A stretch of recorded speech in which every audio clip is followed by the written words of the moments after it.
Está entrando no ar, programa Cidadania e Socialismo, com Cláudio Leitão. Boa tarde, Cabo Frio, boa tarde, Grande Jardim Esperança. Um prazer reencontrá-los aqui novamente, sexta-feira, 30 de outubro, um belo dia de sol na cidade, né, que se prepara aí para um feriado prolongado. E nós aqui estamos de volta com o nosso Cidadania e Socialismo, né, para dar continuidade às discussões sobre as questões ligadas à cidadania. O programa também pretende ser um espaço aberto às mais diversas visões e tendências do pensamento socialista. Então, nós estamos de volta e querendo contar com a sua participação. Mais uma vez, quero dizer que você tem duas formas de participar do nosso programa. Uma, né, que é a forma mais direta possível, que é através do nosso telefone, 2629-2571. 2629-2571. Agora, se você estiver aí ligadinho na internet, você pode nos acessar também pelo MSN, né? Cidadania e Socialismo, @hotmail.com. Cidadania e Socialismo, tudo junto, @hotmail.com. Então são as duas alternativas, né, para a gente interagir e procurar fazer um programa melhor. Queremos ouvir a sua opinião, a sua sugestão e até a sua crítica, né, para que a gente possa, como eu falei, de forma interativa, construir um processo melhor de interação e fazer um programa voltado, né, com informações, com conceitos, para que você tire, depois de tudo que você ouvir, as suas próprias conclusões sobre os temas aqui tratados. E hoje, o nosso tema de hoje é a cultura, né? Especificamente a identidade cultural de Cabo Frio, né? Já que agora no dia 13 de novembro, né? 13 de novembro, Cabo Frio vai fazer 394 anos, né? Cabo Frio foi fundada em 1615, né? Uma cidade, uma das mais antigas do país, né? Que remonta ao tempo do descobrimento. Nós vamos discutir hoje aqui esse tema. Nós temos uma convidada especial que tem um profundo conhecimento sobre a história de Cabo Frio, sobre os seus monumentos históricos, que é fundamental isso. Nós queremos fazer exatamente hoje um link sobre cidadania e identidade cultural, porque um povo, uma cidade, só tem a sua cidadania plena, né, para ser exercida de forma plena, se ela tiver a noção, o conhecimento realmente da sua identidade cultural. E nós estamos tendo o prazer de receber hoje aqui a memorialista Mary Damasceno, né, que vai nos brindar com seus conhecimentos e falar de forma, né, Mary, leve, alegre, sobre essa identidade cultural de Cabo Frio. Uma boa tarde, Mary, um prazer tê-la aqui. Boa tarde, o prazer é todo meu. Quero agradecer pelo convite, estou assim lisonjeada e, na verdade, eu não sou uma grande conhecedora, né? Eu faço um esforço assim, tremendo para resgatar essa história e levar essa história ao conhecimento de todo o povo cabo-friense e não cabo-friense. Esse é o meu objetivo enquanto cabo-friense e cidadã, né? E brasileira. É isso. E essa é uma história de todo cabo-friense, né, Mary? Não só aquele cabo-friense que mora no centro da cidade ali, né? Onde estão a maioria, né, dos movimentos históricos, monumentos históricos de Cabo Frio, onde começou a cidade. Não é aquele cidadão que mora no Grande Jardim Esperança, que também mora no segundo distrito, tem que se sentir abrangido também por essa beleza histórica que Cabo Frio tem. Não é verdade, Mary? É verdade. Eu sempre falo que nós assim, que moramos do outro lado da ponte, já falei isso aqui uma vez no outro programa, a gente se preocupa muito com o umbigo da gente do outro lado, né?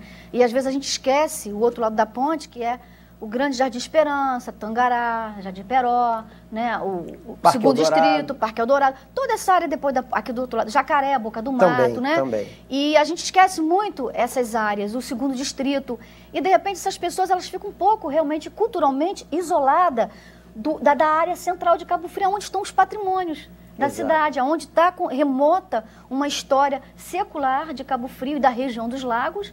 E a gente, às vezes, exclui um pouco essas pessoas. Assim, é um processo natural que a gente faz sem perceber isso, né? E eu acho que o momento agora, com tanto canais de TV, com tantas rádios na cidade, eu acho que o momento é um momento muito rico para que a gente comece a mostrar esse grande erro da gente durante essa longa caminhada nossa, que deixamos o segundo distrito e o outro lado da ponte um pouco à mercê, né, dessa falta de conhecimento da história de Cabo Frio do outro lado da ponte. Não, é fundamental, é realmente fundamental que todos conheçam. E hoje Cabo Frio é uma cidade que recebe muita gente, que vem às vezes de outras cidades, que aqui vem morar, sempre muito bem recebida pela população local. E é importante que também essas pessoas conheçam um pouco dessa riqueza, né, da tradição e da história de Cabo Frio. E eu já queria abrir te perguntando uma questão que até para mim ela gera alguma dúvida, né?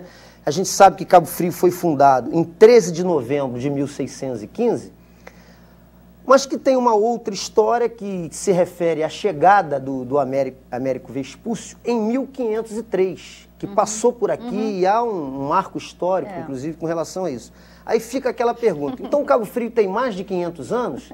Quer dizer, antes de 1615 já existia o Américo Vespúcio? Então a cidade não tem mais de 394, tem 504 anos. Queria que você explicasse isso, porque eu tenho certeza que isso é dúvida de muita gente que agora, nesse momento, está nos assistindo. Olha, primeiramente, Cabo Frio não tem 504 anos, nem tem 394. Cabo Frio remonta uma história de 5.000 e poucos anos, perdão, 5.600 e poucos anos, que é a pré-história. A gente fica muito envolvido com essa história do colonizador, do homem branco que veio para cá, do europeu, e a gente esquece que lá atrás nós temos um sambaqui com mais de 5.000 anos de história, que é muito anterior ao Tupinambá, aos portugueses, que é uma outra história, na verdade é a pré-história de Cabo Frio, que possivelmente um outro programa, se eu aparecer aqui, eu até poderia contar essa história do meu jeito, como eu aprendi. Bom, mas voltando lá 503, o que acontece? Há uma polêmica muito grande aqui na região dos Lagos em relação à feitoria de Américo Vespúcio. Eu não sou a pessoa indicada para esse assunto. Eu acho que o grande conhecedor dessa história, infelizmente, já não está mais aqui, né? Já faleceu, que foi o Márcio Werneck. Esse, sim, era o grande conhecedor do século XVI. O Papa da matéria. Era o Papa do século XVI aqui na região dos Lagos, se chamava Márcio Werneck da Cunha. Então, o que eu sei, o conhecimento que eu tenho da história de Cabo Frio vem muito de Werneck e de tantas outras pessoas em Cabo Frio que me deram essa oportunidade de conhecer Cabo Frio de uma forma verdadeira. De uma história que, infelizmente, Leitão, eu não tive nas escolas. Mas é fato que o Américo Vespúcio esteve aqui em 1503? Há vários relatos, inclusive a letera, aqui a carta de bordo do Américo Vespúcio, que ele fez uma feitoria aqui na região dos Lagos. Agora, a polêmica essa feitoria foi na Boca da Barra, onde o Werneck defendia, e outros historiadores defendiam. Alguns dizem que foi no Arraial do Cabo. Outros dizem que foi no Arraial do Cabo. O Eduardo Bueno, o escritor Eduardo Bueno, ele já defende que foi na Ilha do Governador. Então, cada um defende o seu lugar. Eu, particularmente, isso para mim é indiferente. Se a primeira feitoria, o que seria a primeira feitoria? Seria aqui o que a gente defende, que seria uma casa, um grande galpão, onde se armazenava o pau-brasil, né? Que era roubado aqui. A verdade é essa. Se houve essa feitoria, era com o objetivo de quê? De saquear toda a nossa região dos Lagos de pau-brasil, que começava na Boca da Barra de Cabo Frio e até a Ponte dos Leitos em Araruama. Toda essa região, que a gente saindo da Boca da Barra... Usavam o canal do Itajuru. Né? Vamos usar assim, você entrando na Boca da Barra, no canal do Itajuru, a gente chama margem esquerda, margem direita do canal do Itajuru. Ali onde tem o Bar do Nancio, as Salinas Peruanas, a Ogiva, o Peró, toda essa margem direita. Até Araruama era toda mata de pau-brasil, que foi toda saqueada nesse período. Dizimada, toda saqueada, roubada. É isso que a gente tem que frisar, né? Se houve essa feitoria, era com esse objetivo, de vir para cá, saquear toda a nossa região, o que foi feito durante mais de 300 anos, né? Esse saque, ele só acabou na segunda metade do século XIX, quando foi criada a anilina, né? E também houve a proibição para que se tirasse o pau-brasil.